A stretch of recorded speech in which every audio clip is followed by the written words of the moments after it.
Bali United menyeleksi puluhan bakat muda tanah air untuk memperkuat tim U19 dan sebagian peserta seleksi adalah pemain yang tidak lolos seleksi timnas U19 asuhan Indra Safri.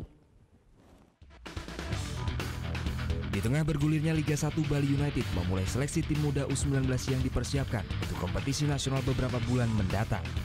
Seleksi di lapangan Trisakti Kuta Senin kemarin diikuti oleh 68 pemain dari berbagai daerah di Indonesia. Para bibit-bibit muda tanah air ini tampak serius mengikuti sejumlah tes di antaranya sprint, dribbling, dan passing. Tim pelatih Bali United juga memberi kesempatan para pemain yang gagal lolos menembus skuad timnas U19 asuhan Indra Safri untuk mengikuti seleksi.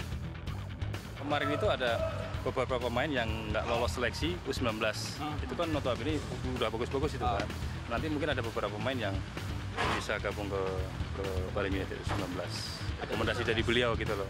Beliau kan bagus juga kasih rekomendasi pemain yang memang harus kita ambil gitu loh.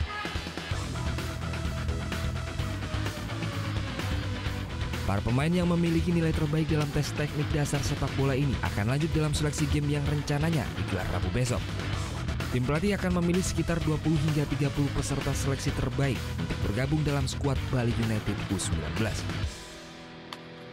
Muhammad Hasanuddin melaporkan untuk NET.